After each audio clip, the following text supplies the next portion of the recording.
...2010 година, во која најупотребуван нов збор беше вувузели, он-нет.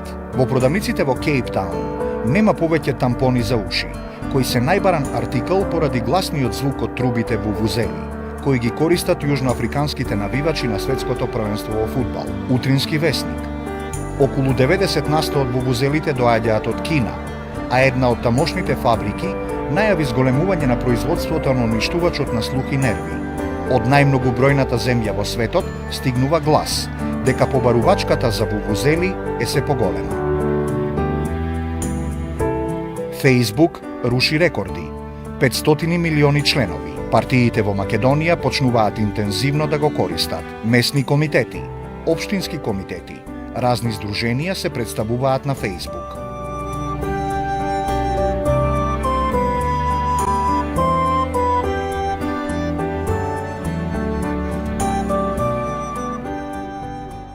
За жал, податоците покажуваат дека Македонија е земја со најголем број на пушачи по глава на жител. Околу 80 милиони евра годишно се трошат само на пушење, а ако земеме в предвид само дека целата апаратура која што ја купуваме за здравство чини помалку од 60 милиони евра, значи ние само годишно може да купуваме 2 пати повеќе апарати за здравство само доколку се прекине со пушењето. Оваа година ќе биде запаметена и последново. Стапи во сила примената на законската одредба, која забрануваше на сите јавни места употреба на цигари и останати тутунски продукти. До тогашната одредба налагаше во локалите повеќе од половина од местата за седење да бидат наменети за непушачи, но во практиката тој закон речиси не се почитуваше. Законот за пушење предизвика големи реакции, големи полемики во јавноста. Едни го добрува, едни не го одобрува. Во сите кафулиња сакам да биде забрането пушење со тави закон. Јас го поддржувам законот. Според новата законска регулатива, лицата кои ќе бидат регистрирани со цигара во угостителски објект ќе бидат казнети со 300 евра, додека правниот субјект ќе плати глоба од 2000 до 4000 евра. Истата санкција беше предвидена и за продавниците кои ќе продаваат цигари на деца помали од 16 години. Првично беше многу ригорозен. После се направи малечка либерализација, се дозволи да се пуши надвор. И тоа е добар потек. Иако има и многу за и многу против, добар закон е. Иако сум ја пушач, али... Ја како пушач знам дека се осетив како човек и по, откако сум без цигарите.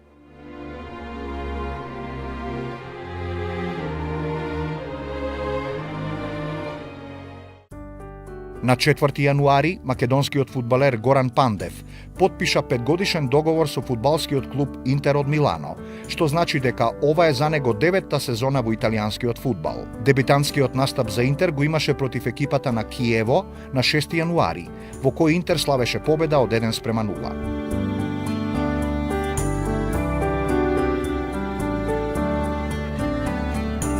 На 4 февруари, Општината Центар во хотелот Александар Палас, со помош на 3D визуелна презентација на проектот Скопје 2014, свечено го представи новиот имидж на нашата престолнина.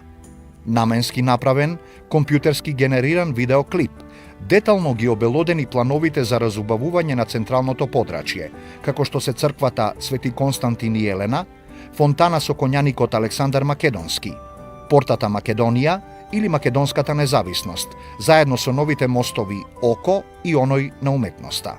Скопје ќе ги вдоми спомениците на Методија Андонов Ченто, Цар Самуил и Јустинијан I, Гоце Делчев, Даме Груев, на гемиџиите, Свети Кирил и Методија, Свети Климент и Наум, лавовите на мостот Гоце Делчев, се дел од паметниците, кои беше најавено дека ќе се работат од мермер или бронза.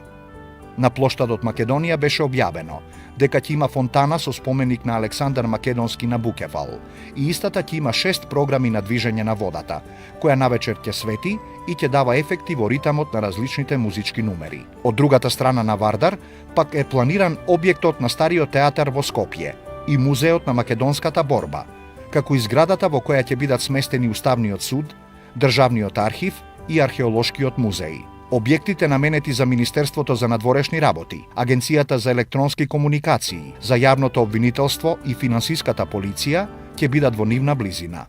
Светската економија во 2010 година постепено закрепнуваше од последиците од светската економска криза. Светската стапка на раст во 2010 година достигна 5%, за што најголем придонес имаа економиите во развој, со стапка на раст од 7,1%, додека развиените економии во 2009 година остварија пониска стапка на раст од 3%. 2010 година беше на некој начин потешка од 2009 година во однос на економијата и на светската економска криза, затоа што 2009 година беше прва кризна година и некако се уште имаше заштедени акумулации од минатото, и кај фирмите, и кај граѓаните.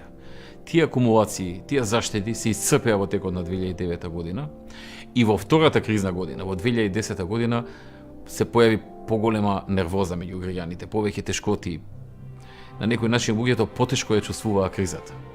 Иако веќе кон крајот на 2010 година почна да се појавуваат првите знаци на нејзино заминување, но сепак колку и да не беше посилна по интензитет како 2009, кај граѓаните се чувствуваше многу потешко бидејќи ги исцрпеа сите заштеди и акумулации што претходно ги имали, со кои што можат да ги покријат загубите од кризата. Зборам и за граѓани и за фирми и компании. Во првите месеци од годината се случи онаа должничка криза во Европа, во Грција и во неколку други европски земји, како резултат на неодговорното водење на фискалната политика во претходниот период и високите буџетски дефицити како причина за таквото високо задолжување. Таа должничка криза ги комплицираше дополнително условите на пазарот на капитал и на некој начин ги казни сите мали економии кои што без собствена вина во тој период мора да имаат отежнат пристап до финансиски средства или мора да платат повисока цена за тие финансиски средства. Дека светската економија полека излегува од кризата, покажува изголемениот обем на светската трговија од 12% во однос на минатата година. Стапката на инфлација, мерена според трошоците на живот, во развиените економии во 2010 година е умерена и изнесува 1,5%, додека земјите во развој бележат едноцифрена, но повисока стапка од 6,3%. Во 2010 година ние како Сојуз на стопански комори предложивме доста мерки и заклучивме дека мерки во насока на брзо излегување од кризата. Најпрво владата направи една кампања заедно со Сојузот на стопанско, односно акција на расчистување на сите долгови од сите министерства, сите јавни институции и организации.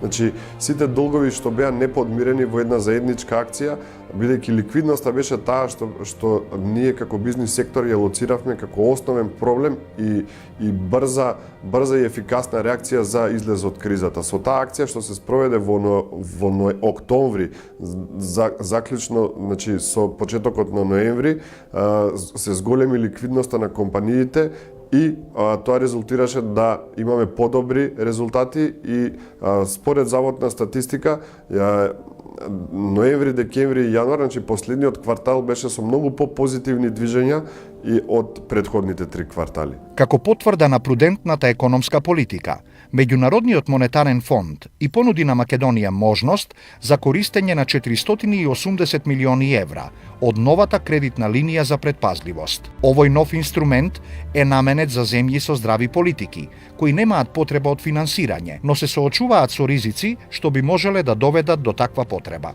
Во 2010 година имаше големо задвижување за субвенциите на земјоделците и земјоделските производи. Значи целата таа кондиторска индустрија, прехранбена индустрија, земјоделската индустрија, целата заживее. Стимулациите се зголемија, мислам дека отприлика од 80 на 100 милиона или 110 милиони евра. Земјоделецот во таа година беше и кампањата за земјоделие во Република Македонија и таа година може да ја карактеризираме како година за стимулации на земјоделието во Република Македонија. Многу од граѓаните и земјоделците се реструктурираа и почнаа да се занимаваат или со земјоделие или со различен тип на земјоделие од што биле од претходно. Спроведени се активности за унапредување на градежништвото и социјалната политика преку намалување на енергетската сиромаштија, а во делот на регулаторната гилотина донесени се мерки за спречување на увоз на производи кои не се произведени по меѓународни стандарди, прифатени од Република Македонија. Јас би истакнал неколку значени капитални инвестиции што се случува и што почнаа да се случуваат во 2010 година. Имавме почеток на проектот за реконструкција на болниците во Република Македонија, во здравството, значи, беа обезбедени 43 милиони евра средства од Банката за развој при Советот на Европа наменети за првата фаза од овој проект, што подоцна ќе бидат проследени со уште дополнителни 50 на 60 милиони евра, значи вкупно околу 100 милиони евра овој проект ќе овозможи да се искористат за реконструкција на сите здравствени установи во Република Македонија. Значи со овие 43 милиони евра беа опфатени првите 20 на јавни здравствени установи и нивната реконструкција веќе почна во 2010 година. Државата започна набавка на опрема во здравството вредна 100 милиони евра. Никогаш преходно немало таква набавка, ниту во приближна вредност. И како што може да се види, најголемиот дел од таа опрема веќе почна да пристига и болниците повторно добија модерна опрема. Односно, не знам дали може да се каже повторно, бидејќи никогаш како досега. Нашето здравство немало толку технологија, опрема и апарати како што сега се доби со оваа голема набавка од вредна околу 100 милиони евра. Беа донесени и неколку реформски закони за подобрување на бизнис климата, а се однесуваат на подобрување на состојбите во финансискиот сектор, царинското работење и за унапредување на казнената политика. Доста од даноците беа намалени, како данокот за градежништво и така натаму, значи за градежни материјали, значи се воведоа мерки кои го стимулираа македонскиот пазар и работата на македонскиот пазар. Доста работи од владата на Република Македонија превзема во своји раце да ја зголеми нарачката на работа кај доста голем дел од македонските компании, поготово во градежниството. Така да имаше потоа мерка за раздвојување на плаќање на придонесите и плаќањето на ДДВ, значи од еднаш во месецот на два пати, што многу од фирмите минатата година да не беше таа мерка, немаше да ги пратат своите вработени на одмор, значи не може да ја поминат платата во личниот доход, не може да го поминат во управата за јавни приходи. Така да многу од мерките беа ситни, но беа многу во прав момент или интерактивни, да речам, во соработка со бизнис секторот, каде што допринесоа за брз ефект. Меѓународните финансиски институции и во 2010 година ги потврдуваат реформите на Македонија за подобрување на конкурентноста и бизнис климата. Потврда за економските реформи во 2010 година стигна и од неколку реномирани меѓународни институции. Според извештајот Doing Business на Светска банка, Македонија е рангирана на високото 38 место, споредено со 183 држави и е далеку пред земјите од регионот. Дополнително, во овој извештај, Македонија е вброена во земјите кои 5 години во континуитет спроведуваат реформи и ги подобруваат условите за вршење бизнис. Овие што се меѓународни институции како што се ММФ, Светска банка, реномирани економски и бизнис часописи, ја рангира Македонија меѓу првите реформатори и тоа е добро. Од друга страна, треба исто така да си бидеме свесни дека Македонија долги години не правеше многу во подобрување на деловната клима. Остана уште транзициониот период каде што постоеа компании кои што беа монополизирани на пазарот и слично, така што владата немаше баш премногу работа да направи голем скок, бидејќи основата беше многу ниска. Сега престои предизвикот да тој тренд се одржи и да понатаму продолжуваме да бидеме како земја реформатори. Спортската сала Борис Трајковски е еден од најдобрите проекти до сега што е спроведен во Република Македонија. Спортската сала даде надеж, даде можност на македонските репрезентации да прво да остваруваат меѓународни надпревари, второ да самата земја конкурира на меѓународни настани, да речеме да се одржи Европско првенство во ракомет и така натаму. И основно што даде една гордост, значи ние имаме сега сала од ранг на европска сала, каде што имате мотивација на навивачките групи, каде што еден центар каде што сите може да дојдат достоинствено и да кажат навиваме за Македонија. Спортската сала Борис Трајковски е важен сегмент, затоа што Македонија и нема некоја репрезентативна сала да се обере, да може да се организираат спортски настани, културни настани. И тоа уште фали, би рекол, една конференцијска сала или систем од конференцијски сали, како што постојат во другите земји, за да може да се организираат меѓународни конференции, било да се тоа од политиката или од бизнисот, кои што исто така привлекуваат многу луѓе, привлекуваат инвестиции и може да се на тој начин подобрува благосостојбата и на граѓаните, а и фирмите да имаат од тоа бенефит. Тоа беше година кога реформите продолжија. Со исто темпо како во 2009, во 2008 и во 2007, иако кризата не дозволуваше тоа многу да се почувствува и да се види од граѓаните. Но сепак, темпото на работа во владата успеавме да го задржиме, онака како што беше и преходно. По 15 часа работа. Посветеност до максимум, и тоа луѓето го чувствуваа, колку и да негодуваа заради кризата, заради тешкотиите, заради сиромаштијата и немаштијата, тие чувствуваа дека владата дава максимум, прави се што може. Според магазинот Forbes, Македонија во 2010 година се наоѓа на 36-тото место за водење бизнис, што представува напредок од 15 места во однос на 2009-та, кога се наоѓаше на 51-то место. Извештајот за глобална конкурентност на Светскиот економски форум. Република Македонија во 2010 година ја рангира на 79-тото место од 139 земји, што представува подобрување на рангот од 10 места во споредба со 2008 година. На 19 април, Министерството за внатрешни работи ја спроведе акцијата Метастаза, при што беа уапсени 37 лица кои се осомничени дека земале подкуп за да доделат инвалидска пензија. Од страна на припадниците на МВР беа приведени лекари од клиниките во Скопје и од болници во внатрешноста на земјата и вработени во Фондот за пензиско и инвалидско осигурување. Меѓу уапсените имаше и членови на првостепената и на второстепената комисија, што одлучува по барање за инвалидски пензии.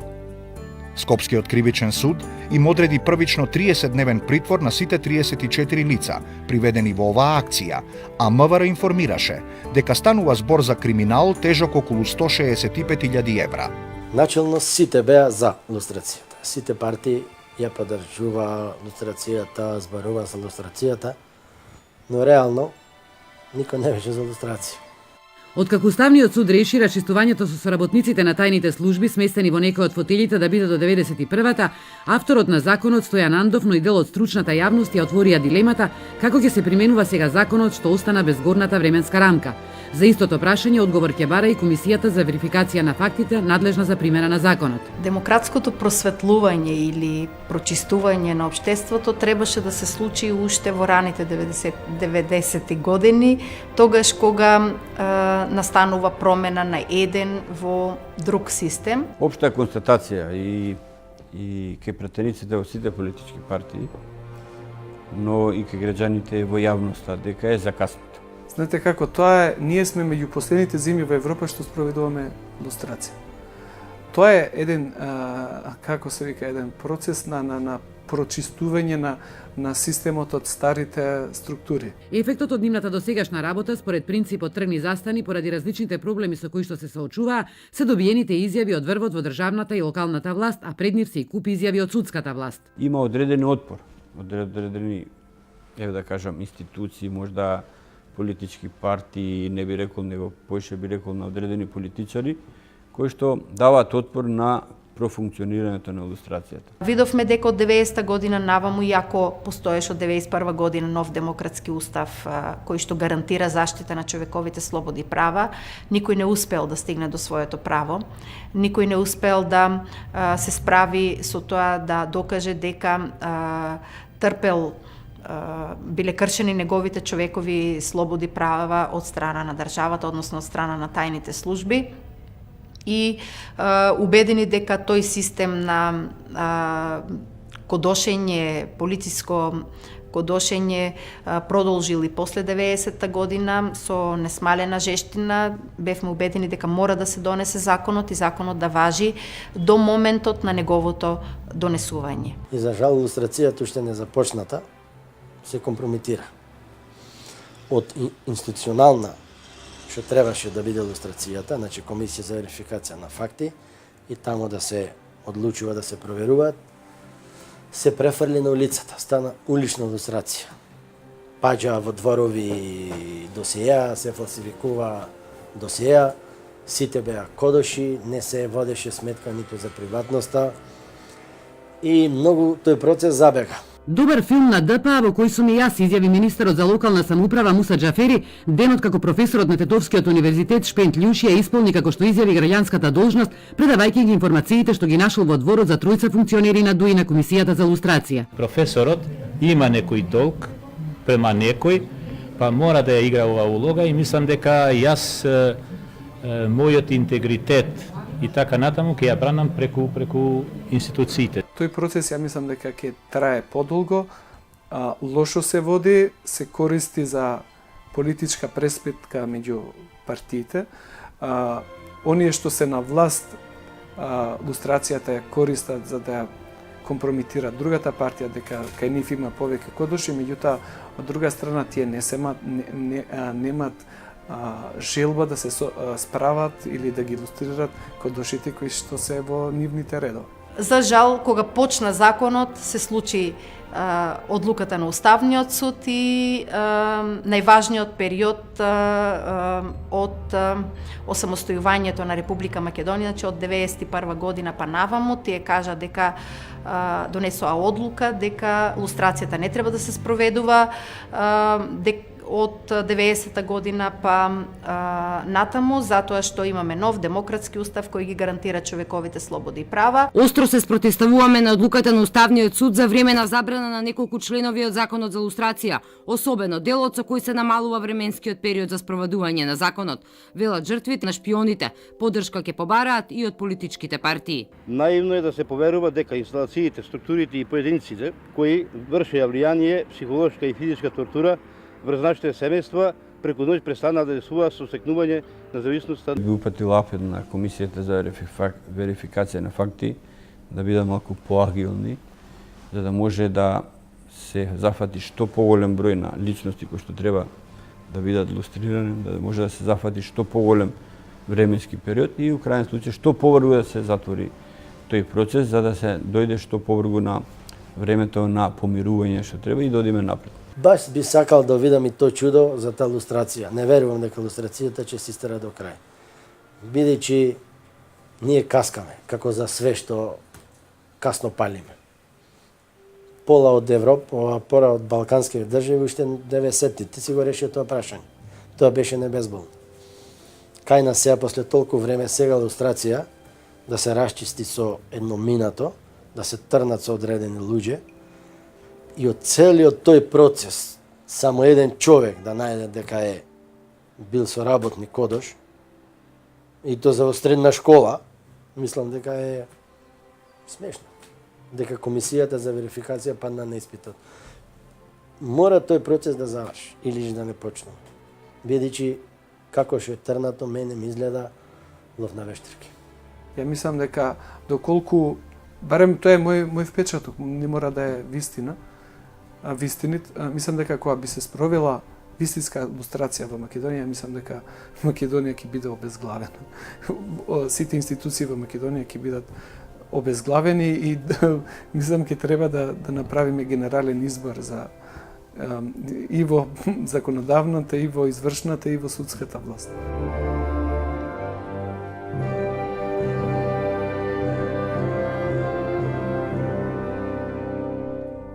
На 2 мај, на плоштадот во Скопје пред камениот мост, беа поставени спомениците на Гоце Делчев и Даме Груев, изработени од академскиот вајар Жарко Башевски. Самиот чин на поставување траел околу 5 часа, а самите скулптури се високи околу 5 метри. Официјалната свеченост по повод поставувањето на овие споменици се случи 2 дена подоцна, на денот на роденденот на Гоце Делчев, 4 мај. На 3 јуни, со слоганот на Чекор од тебе, градоначалникот на Скопје Коце Трајановски најави враќање на градските плажи, кои досега беа само во меморијата на старите скопјани, со стартот на изградбата на првата возобновена градска плажа, која се протега на 1775 квадратни метри, прекриена со ситен песок, на која има преку 20 маси, 80 столчиња и исто толку лежалки. Свечениот старт на градската плажа број 1 се случи на 27 јуни оваа година. Нашето учество во мировните операции предводени од НАТО, од Европската Унија и од Обединетите нации е повеќе пати вреднувано и признато. Високите оценки од командните структури на Алијансата за работата на македонските војници, како и научените лекции се само императив за продолжување на успешните мисии. Македонија со учеството во мировните мисии покажа дека може да се носи со земјите членки, многу поголеми од неа, дури даде придонес многу повеќе од одредени земји членки на НАТО што се однесува до мировните мисии, дали тоа беа во Ирак или во Авганистан. Беше држава која абсорбираше меѓународни мисии. Од Умпредеп, до сите други кои ја чуваа се уште кревката граница кон Косово и Србија, па дури и внатрешната стабилност и така натаму. Од тој агол на посматрање, плюс бегалската криза од Косово 99-та, кога Европа беше шокирана од бранот на 350.000 албанци во Македонија, кога македонската влада со сета можеби неподготвеност на прв момент покажа високо и отворено срце на приемливост според меѓународните стандарди и конвенцијата на Обединетите нации да прими и да ги згрижи. И при тоа немаше ни многу мртви во тој бран. Се разбира, требаше време за да се прифати тој бран. Значи, тие две солуции, приемот на меѓународните мисии и бегалската криза, не легитимираа како држава која нормално е да партиципира во меѓународни мисии со мировен карактер. Најдобра потврда за нивните успеси се 120 медали за војни заслуги доделени од САД. За НАТО е приоритет состојбата во Авганистан.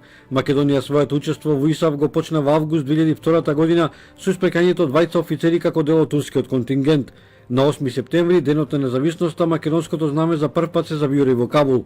Од година во година се зголемуваше бројот на македонските мировници. Моментално Македонија во мисијата ИСАФ партиципира со една механизирана пешадиска чета.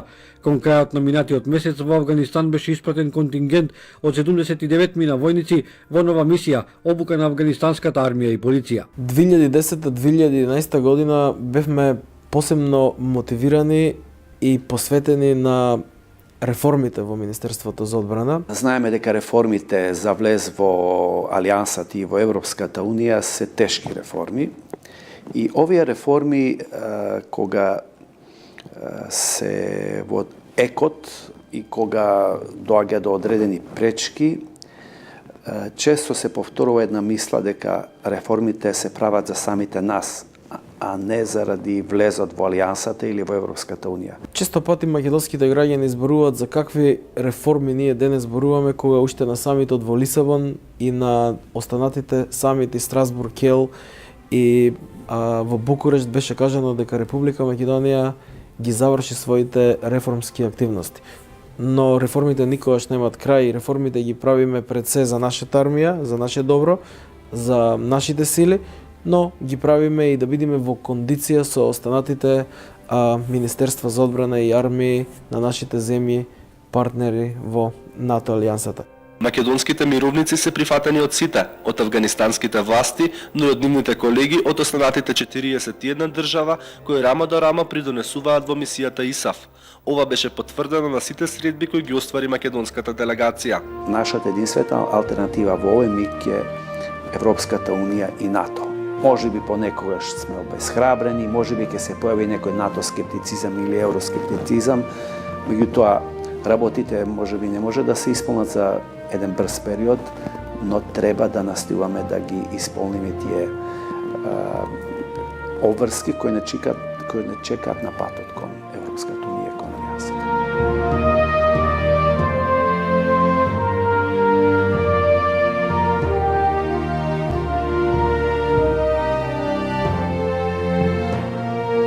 На 7 јуни, на локација каде што некогаш се наоѓал хотелот Македонија, кој се урнал во земјотресот во Скопје во 1963 година, денес кафе барот Тренд, беше поставена мермерната скулптура на првиот председател на президиумот на АСНОМ, Методија Андонов Ченто.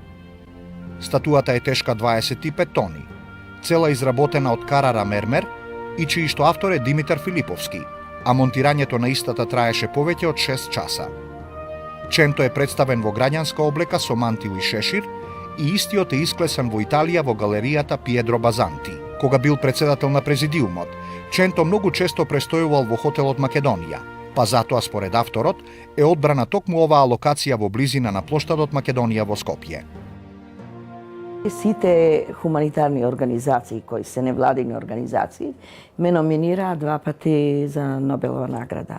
Имам право 7 пати да ме има право уствари секоја една личност да ја номинират 7 пати. Ја до сега 2 пати ме номинираа. Ја верувам пак ќе ме номинират затоа што знам дека мајка Тереза тек 7-миот пат ја доби наградата, кога 7-миот пат ја номинира. 7 пати имаш право да се номинираш. Ја верувам пак ќе ме номинират. И верувам дека ќе ја добием наградата. Јас сум еден голем оптимиста. За 66% од јавноста во Македонија, членството во Европската Унија е добра работа. Станува збор за 72-иот национален извештај на Евробарометар, според кој во пораст е и бројот на граѓаните во Македонија од 75 на 76%, кои очекуваат придобивки од зачленувањето во ЕУ, што е значително поголем процент во споредба со двете земји кандидатки за членство – Хрватска и Турција. На надворешно политички план во 2010 година беше забележливо и значено за нас што имавме председавање со Советот за Европа, кое што мощно и успешно беше организирано и завршено со честитки од сите страни за организацијата и за председавањето на тој Совет за Европа. Беше една од повисоките достигнувања на Македонија во надворешната политика. И заедно со преходно визната либерализација и двата позитивни извештаи од Европската комисија, практично тоа се едни од посилните дострели во надворешната политика во овој период. Стратешка цел на Македонија е членството во Европската унија и НАТО. Кон Европската унија постои една голема посветеност затоа што од она што го имаме досега во целиот тој процес укажува дека тоа е единствен начин, на доброволен начин да се согласите да го менувате вашето општество, да ги менувате навиките во функционирањето на институциите и доброволно да прифаќате промени во политичката, економската, социјалната сфера. Тоа се реформи кои имаат за цел да доведат на вистина живот кој доликува на генерациите на денешното време.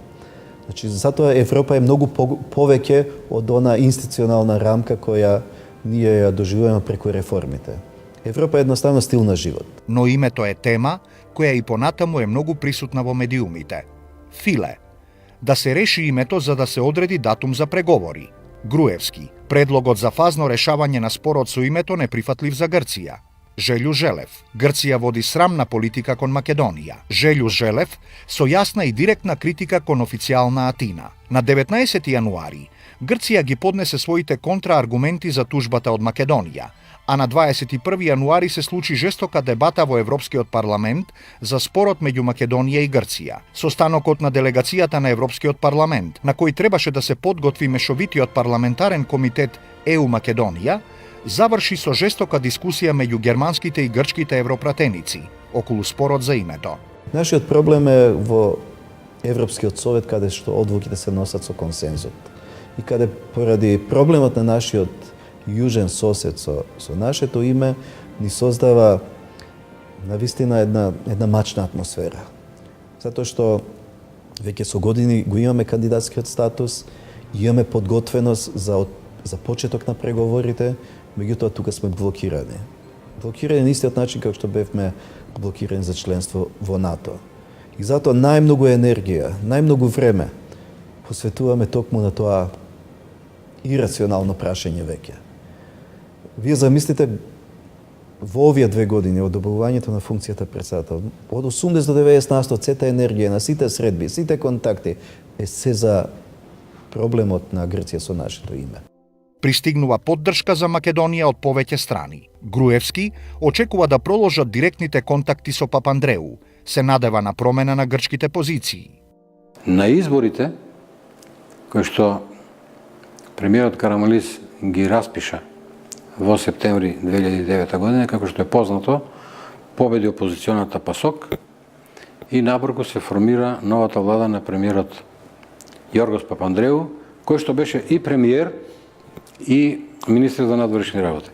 Јас, по основа на тоа што ми е предпоставен како министер за надворешни работи и по основа на тоа што долго време се познаваме и имаме дури лични пријателски односи, ја искористив честитката и го подсетив на тоа што се случи во 2005 година, кога, сеќам точно, на 19 мај 2005 година, бев повикан во Грчкото министерство за надворешни работи и усмено ми беше кажано дека од тој ден Република Грција ги прекинува сите политички контакти со Република Македонија и го прекинува подпишувањето на сите спогодби и договори чии што содржини веќе беа усогласени, заради тоа што со политичките контакти и со подпишувањето на билатералните договори сме го полнеле нашето досие со кое што пред Европа сме докажувале дека градиме пријателски односи, имаме соработка на сите полиња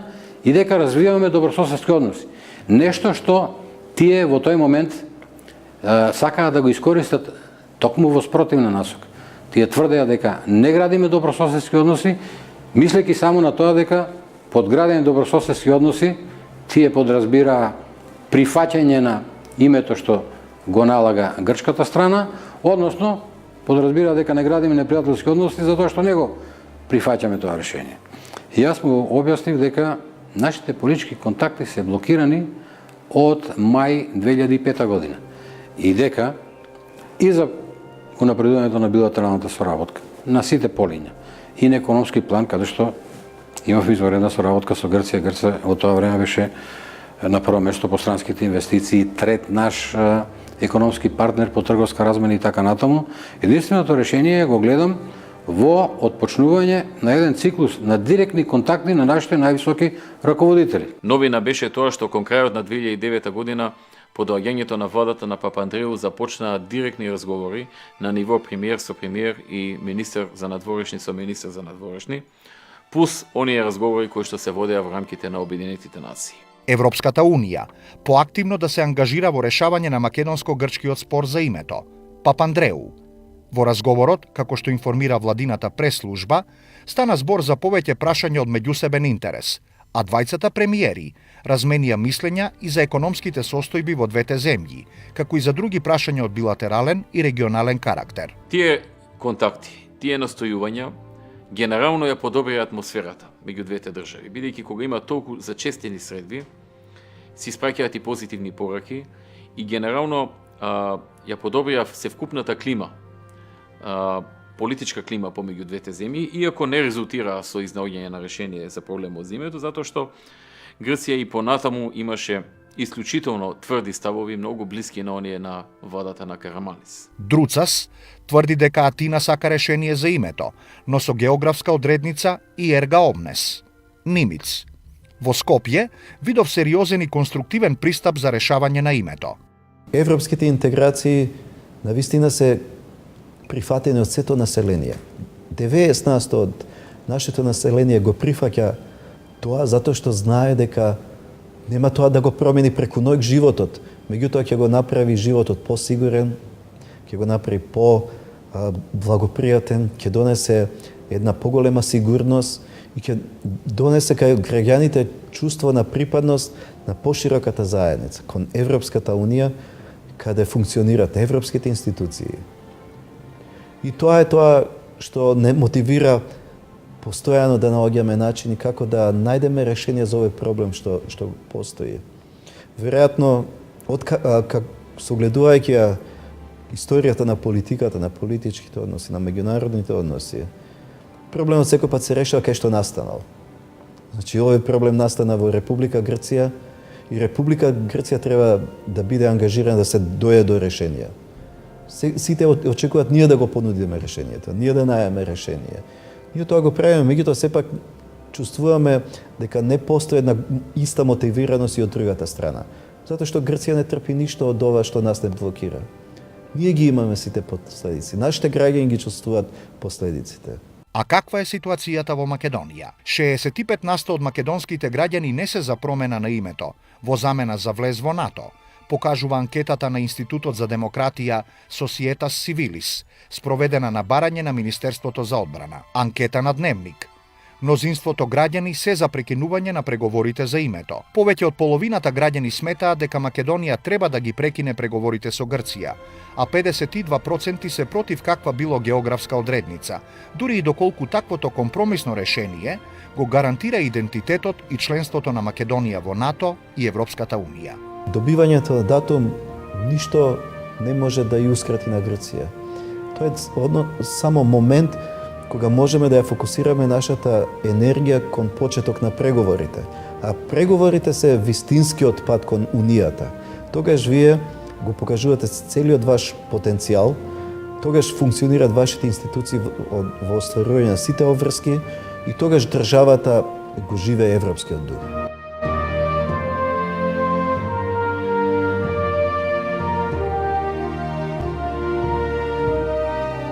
На 21 септември, улицата Илинденска официјално стана булевар. На 2 км и 100 метри проширената сообраќајница, лентата ја пресекоа премиерот Никола Груевски и градоначалникот на Скопје Коце Трајановски, што означи дека улицата нема веќе да представува тесно грло. Квалитетен булевар кој ги поврзува централниот дел на Скопје од пред зградата на владата на Република Македонија до воената болница. По 7 месеци изградба, Илинденска стана вистинска алтернатива за партизанска и една од главните артерии во градот. На 19 ноември, на свечен начин беше предаден во употреба целосно завршениот музејски комплекс Музеј на вода, кој комплетно ја презентира праисториската наколна населба и римскиот кастел на Ридот градиште на источниот брег на Охридското езеро. 25 ноември. Инспекцијска контрола на Перонаков без број. А1 обвинува за упад. МВР демантира. Случајот станува исклучително актуелен. За акцијата на државата на фирмите на улица Перонаков, јас колку што знам,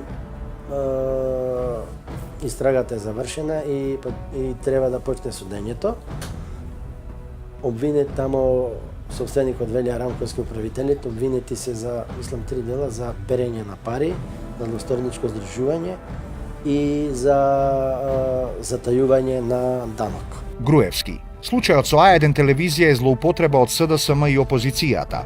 Според него, тоа не е изненадување. СДСМ и во други наврати се обидувала да ја манипулира јавноста, меѓутоа времето ќе покаже дека тие се обиделе да извршат манипулација на граѓаните.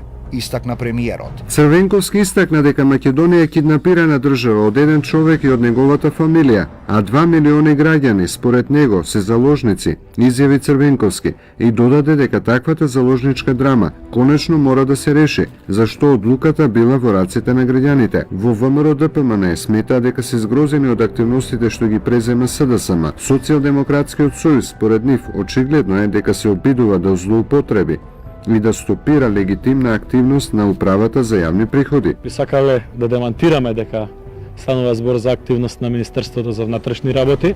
Она што ние го знаеме дека станува збор за контрола од страна на управата за јавни приходи на 6 фирми регистрирани на истата адреса на која што и во истиот објект каде што се наоѓа А1 телевизија од вкупно 40 кои што постоеле во тој објект и на таа адреса и дека не станува никаков контакт правен помеѓу било која институција и А1 телевизија. Според нив, информациите потврдуваат дека членови на Централниот одбор на СДСМ и представниците од општинските организации се организирани за да презвикаат тезича состојба, а може би и нереди. Случајот кој во јавноста стана препознатлив под името Пајажина, секако дека ќе остане запамтен меѓу граѓаните на Република Македонија, не само заради предметот кој случајот го опфаќа, не само заради неговата комплексност и сложеност, туку заради тоа што на некој начин представува еден дисконтинуитет со еден претходен систем.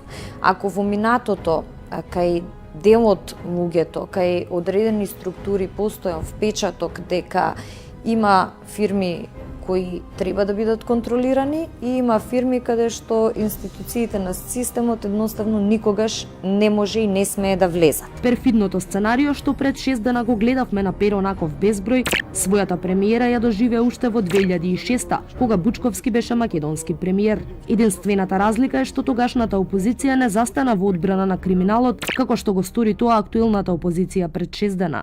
И во 2006 инспекторите на УЈП се обидува да извршат контрола на финансиското работење на фирмите на Перонаков безброј. И тогаш А1 не беше предмет на контрола, но и тогаш медиумот, односно неговиот сопственик, излезе со истата приказна. Власта прави упад во А1 за да не замолчат и да не заплашат. Исто како и пред 6 дена, и во 2006 инспекторите на УЈП беа цели 7 месеци попречувани да извршат увид, па беа принудени да побараат асистенција од полицијата. Се започна со една навидум банална контрола на управата за јавни приходи, која е вообичаена и редовна за секоја фирма.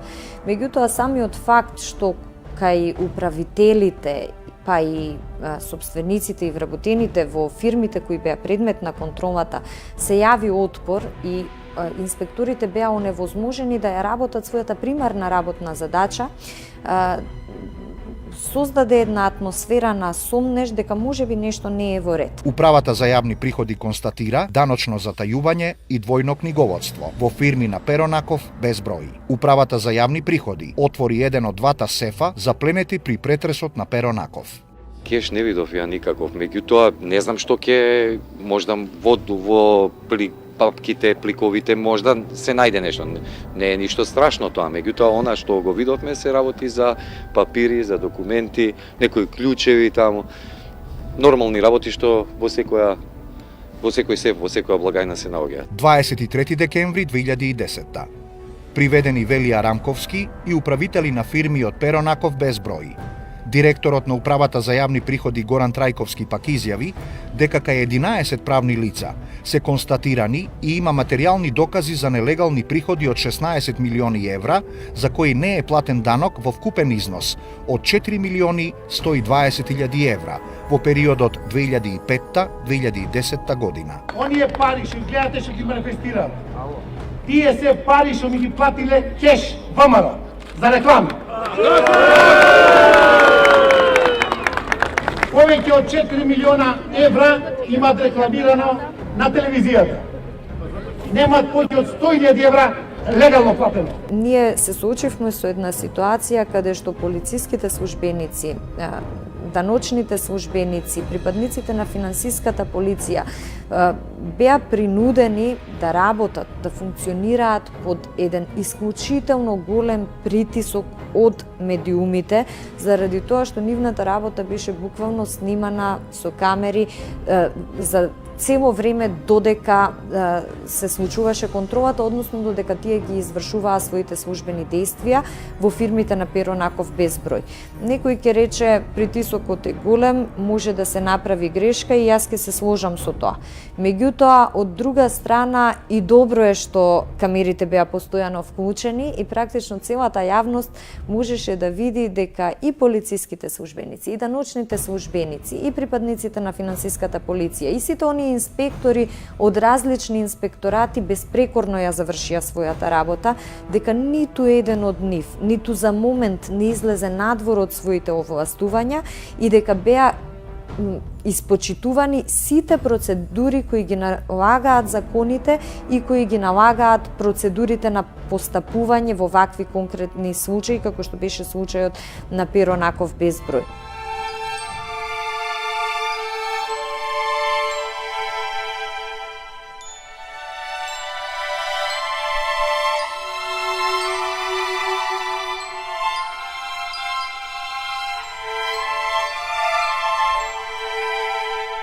Порака сега и од мене, не само од вас, до Груевски.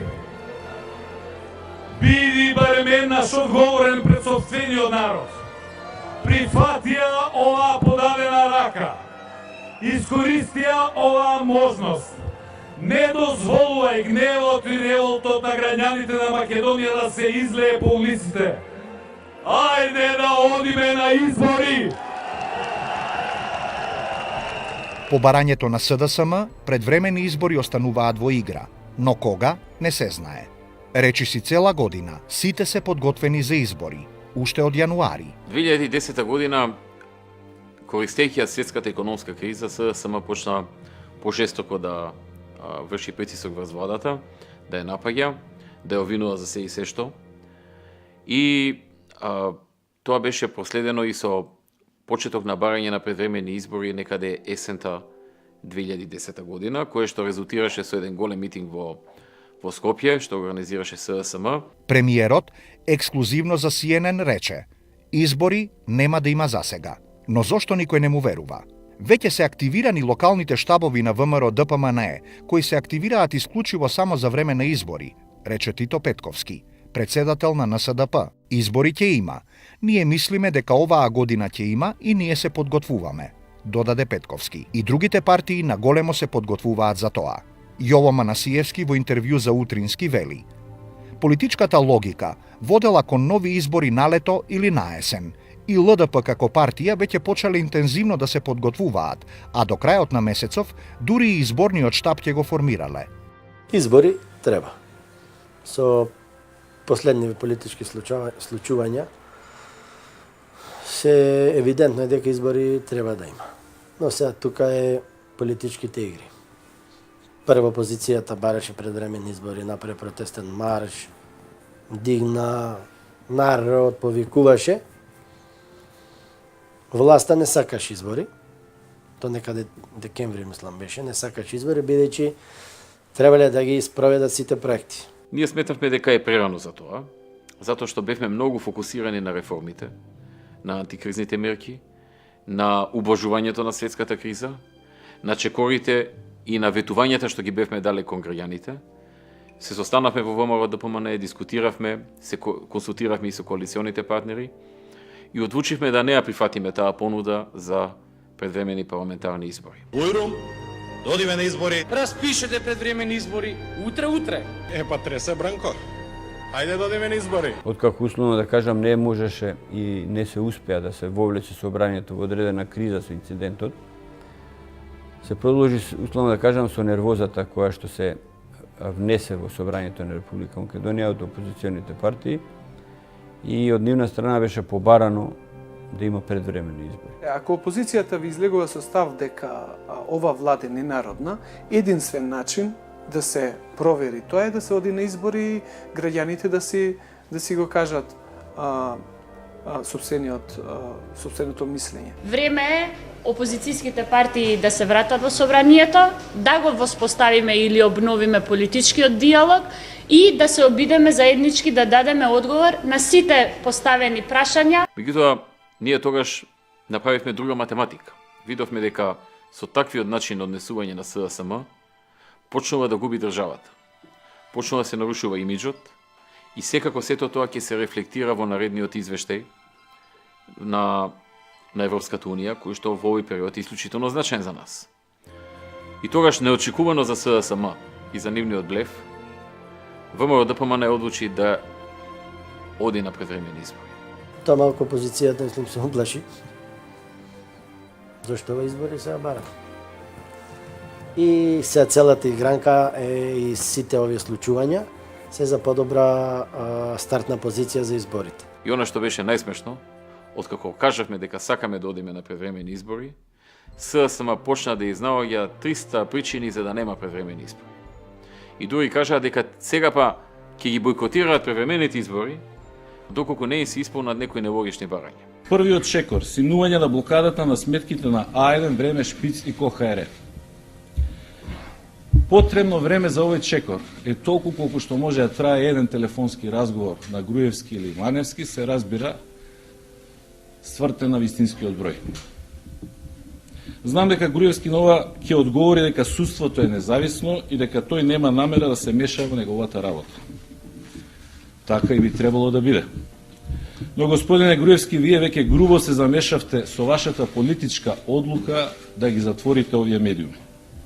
Сега на ист начин повторно замешајте се и поправете својата грешка. Доколку Бранко Црвенковски е навистина уверен дека ќе ги добие изборите и дека народот масовно ќе го подржи, нека прифати избори веднаш и потоа, ако народот тоа му го дозволи со гласањето за него на изборите, нека се јавува на телефон во судот и нека ја смени одлуката на судот за случајот Пајажина и деблокадата на сметката, баш онака како што тој кажува дека се правило. На крајот некако успеавме да ги убедиме, нема каде. Станаа смешни пред јавноста, луѓето почнаа да им се смеат. Преходно облекуваа жолти мајчки во парламентот, тропаа солонци со метли носеа, не знам што правеа, се со цел да предизвикаат предвремени парламентарни избори. Секој ден држеа пресконференции, говореа дека сакаат сега во овој момент безусловно утре да има предвремени избори. И одеднаш кога им велите ајде, тие викаат не. Затоа што беа свесни дека ќе изгубат. Самата владеачка ВМРО-ДПМН, откако е на власт, е во постојана изборна кампања. СДСМ пониза критики, направи програма и интензивно ја промовира низ Македонија. Третиот пат, кој Срđan Керим го навести како нов пат што Македонија ќе одведе во ЕУ и НАТО, се уште се зацкрива зад институтот Демос. Но и тие се подготвени во даден момент да излезат со своја изборна листа. Во предност за сега е власта, водат. Јас не верувам многу на анкетите, бидејќи правата анкета е параванот, кој ќе застанеш ти позади, кој ќе заокружиш. Бидејќи има 20% на определени, не верувам дека ВМРО е толку сигурна дека ќе победи, но и опозицијава не е сигурна дека ќе дојде на власт и никој не сака да изгуби во таа игра. Ја не верувам дека актуелното парламентарно мнозинство ќе освои мнозинство какво што има сега. Можда тие ќе победат, меѓутоа нема да победат со овие бројки што сега ги имат во собрание. Но ќе пратат една порака дека граѓаните без разлика што тие победуваат, поддршката ќе се намали и тоа ќе биде еден добар сигнал или добра порака до ВМРО-ДПМН да застане и да се преиспита зошто е тоа се случува и дека ќе треба нешто од начинот на нивно владење да се смени. А од друга страна, тоа ќе биде и добра порака за опозицијата да се освести и да свати дека тој начин на делување не функционира и веројатно ќе треба да се преиспитат и тие самите и нивните политики и да изнедат адекватни решенија како да се спротивстават на новата влада што ќе се формира после изборите. Тие знаат и најдобро знаат на кого да даат таа доверба. Тој е најмеродавен, најдобар суд и тоа е суд кој што треба сите политичари и сите политички партии да го почитуваат.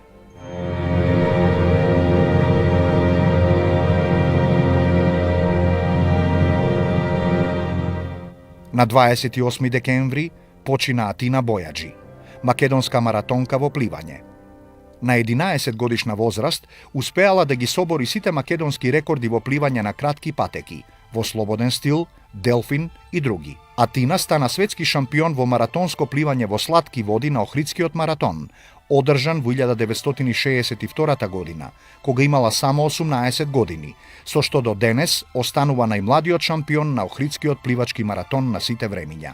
Истата година, со испливување на патеката Капри Неапол, стана светски првак во солени води. Врв на нејзината пливачка кариера се случи на 9 септември 1969 година, кога го преплива каналот Ла-Манш, година со што стана првата жена која го остварила овој успех.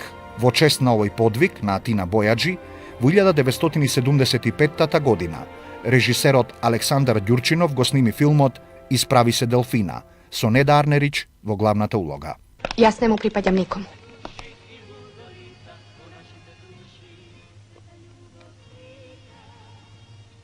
И не сакам да бидам пеперутка со подгорени крилја.